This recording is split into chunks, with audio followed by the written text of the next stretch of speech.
Could Ethereum head back down to $3,000? What do the Ethereum ETF approvals truly mean for Ethereum?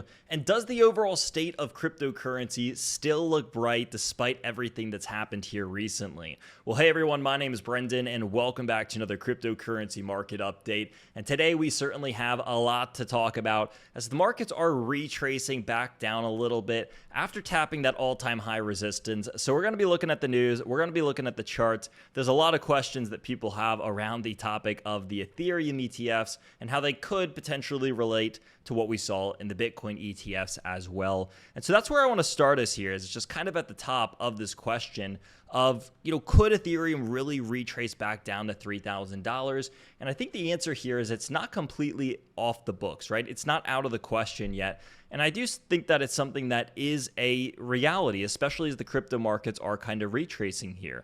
Now, as we saw on Bitcoin here, it kind of tapped this all-time high 1, 2, 3, 4, 5 separate times before falling back down with this most recent move to the downside. Now, we saw that after about 3 attempts to the upside last time, it broke down below the 20, then below the 50, then found support at this big level around $60,000. We bounced off here initially once and then twice, 3, 4, 5 times as well. And so we've seen about 5 to 6 overall bounces off of this 60K level.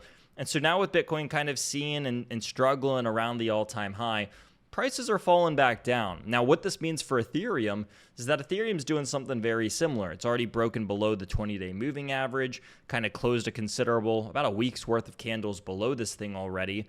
And now $3,000 would put us right around the 200-day moving average. Now, this is an area where Ethereum got near last time, and it actually bounced off this level, or rather right above this level, really, really well. So is $3,000 out of the question? I would say it's not, especially if the 50-day moving average here at around 3,400 breaks, then I could easily see a world where we come down to the $3,000 level and probably see a pretty nice bounce. So that's one of the areas that I'm actually pretty interested in accumulating some more Ethereum here, because I still look at the markets, whether it's Bitcoin or Ethereum. I think a lot of these large caps have actually held value really well, and it's really the altcoin market that is rather struggling at these levels. So when I'm looking at the large caps like Bitcoin and Ethereum, I'd be happy to buy these things up on a dip, or if it does maybe a 10 to 20% dip from here, it could mean that there's actually some nice price action. So to answer this original question, could Ethereum head back down to $3,000? I think the answer is yes, and this is an area that I am being patient at. I'm certainly not shorting the market, but I would be a very willing buyer if we did get back down to $3,000. And while I think the overall uptrend is still intact for a lot of these, major, more mainstream large cryptocurrencies like Bitcoin and Ethereum, again, this is something that is still possible and something that I would be very excited to buy. Now, another question that's been raised here is when are these Ethereum ETFs going to start trading? What does this mean for Ethereum? And I think in order to properly answer this question, it's really a twofold question. The first one is when is this going to start trading? And then the second one being, what could this do for Ethereum? Well, to answer the first question here, it looks like we're probably going to get Ethereum's spot ETFs to begin trading maybe towards the end of June, beginning of July. We don't have an exact date, which is unfortunate. But a lot of people are looking towards kind of the beginning of July, end of June area being probably the earliest time frame that we'll see an ETF approval. Of course, it could happen a little bit later, but that seems to be the zone that a lot of people are looking towards at the moment.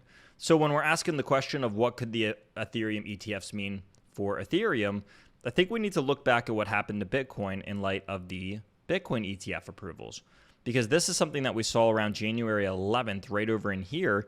And we saw that after a brief dip, Bitcoin's price went from around 38K right here all the way up to a new all-time high of 74K up here.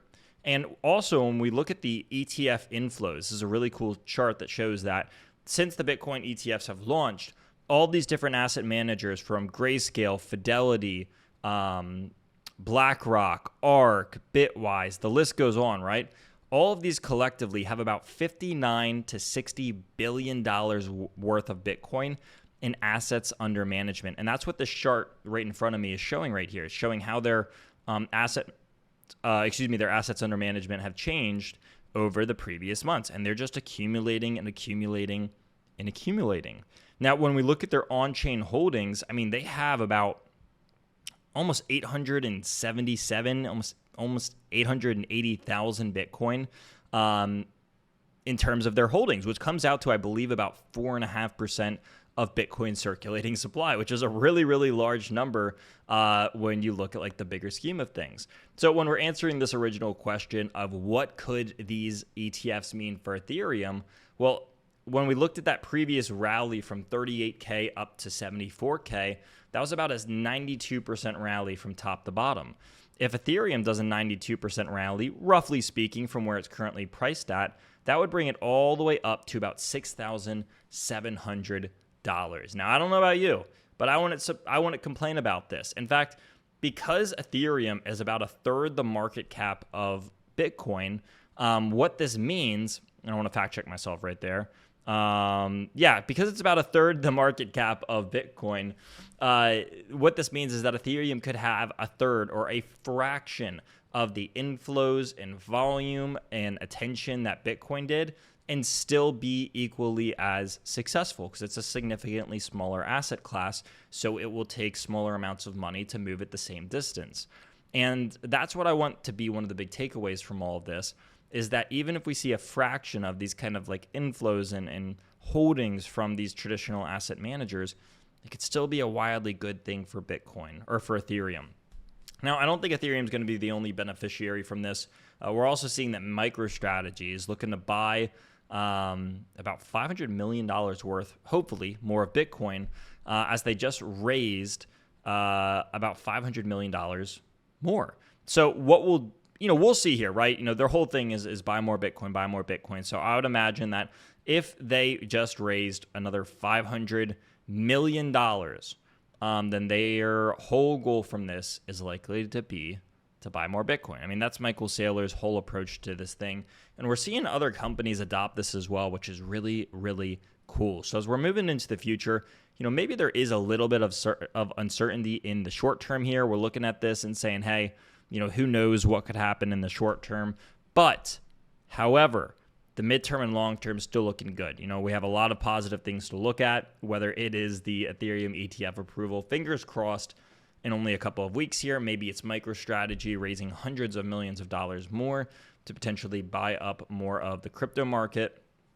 There's a lot of positive catalysts to kind of look at here. So I hope all of you are ready. I hope all of you are feeling good despite the very small pullback that we're seeing in Bitcoin and Ethereum. Again, it's a little bit bigger on some of these altcoins, but the general crypto market is holding up rather well. And I hope everyone's excited about the stuff that we have coming into the not so distant future here. So if you want to get more and get really plugged into the crypto space, make sure you check out some of those links in the description down below. We got a ton of great communities and platforms that you can get plugged into. So if you're someone that is in the crypto space and you want to join a community, you want to stay up to date with everything that we talk about here, and you want to get early access to it, then check out the links in the description down below. We got Crypt Nation and Altcoin Alert and a lot of great other places that are going to be interesting for you, where I am personally an analyst at Overwell. And of course, check out the Crypto 101 YouTube channel, or rather the Crypto 101 podcast YouTube channel, because we have tons of different content going up there, from podcasts to interviews to tutorials and market updates and you name it.